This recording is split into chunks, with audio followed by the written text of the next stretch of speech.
NCERT real number का example number 5 है। Consider the number 4 to the power n where n is a natural number. Check whether there is any value of n for which 4 to the power n end with the digit 0। इस type के question जो है, फिलहाल यही question जो है CBSE के जो हम लोग का टेस्ट एग्जामिनेशन होता है, फर्स्ट टेस्ट एग्जामिनेशन होता है हमारे स्कूल में, उसमें बहुत बारे क्वेश्चन पूछा गया है। साथ ही साथ जो प्री बोर्ड होता है उसमें भी इस टाइप के क्वेश्चंस आते हैं। तो अगर आप उस तरह का प्रिपरेशन कर रहे हैं तो बहुत अच्छी बात है, आपके लिए क्वेश्चंस बना हुआ है।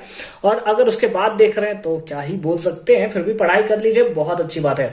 तो हमारे पास दिया है कंसीडर नंबर इतना 4 टू द पावर n। क्या कभी n के किसी वैल्यू के लिए अगर n का कुछ भी वैल्यू पुट करें तो क्या ये एंड होगा डिजिट 0 के साथ, यानी कि यार लास्ट में कभी भी 0 आएगा। लाइक अगर हम लोग लिखें 10 का स्क्वायर तो 10 के स्क्वायर के लास्ट में आता है 0। क्या उसी टाइप से 5 का अगर हम लोग स्क्वायर, 5 का क्यूब या कुछ भी करें तो क्या एक कभी 0 के साथ एंड होगा? और अगर नहीं होगा तो एक्सप्लेन करना है, और अगर होगा तो भी हमें एक्सप्लेन करना है कि कैसे। तो हमें एक बात समझ में आती है, हमें क्या बात समझ में आती है, लाइक अगर हम लोग 20 ले लें, 30 ले लें, 40 ले लें, क्योंकि सबके लास्ट में 0 है, सबके लास्ट में 0 है। अगर इसका प्राइम फैक्टराइजेशन करें तो 2 इंटू 2 इंटू 5 आएगा। और उसी टाइप से अगर 30 का करें तो ये हमारा आएगा 2 इंटू 3 इंटू 5 आएगा। और उसी टाइप से 40 का करें तो 2 इंटू 2 इंटू 2 इंटू 5 आएगा। यानी कि जब भी कोई भी ऐसा नंबर होता है जो एंड विथ 0, जो लास्ट में 0 से खत्म होता है ना, कोई भी नंबर जिसके लास्ट में 0 होता है वो कहीं ना कहीं फैक्टर होता है 5 का। एक बार फिर से कि अगर कोई भी नंबर एंड होता है 0 के साथ तो कहीं ना कहीं फैक्टर होता है किसका? 5 का जरूर फैक्टर होता है। यानी अगर 4 टू द पावर n जो है, अगर इसके लास्ट में 0 अगर तभी होगा जब ये फैक्टर होगा किसका?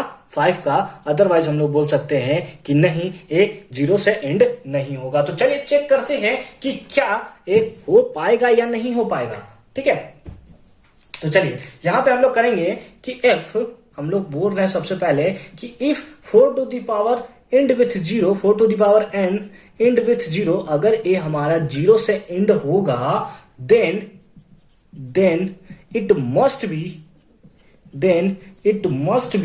a factor of कितना? 5। ये 5 का फैक्टर होगा। तो फिर हम लोग करेंगे prime factorisation of 4। Prime factorisation of 4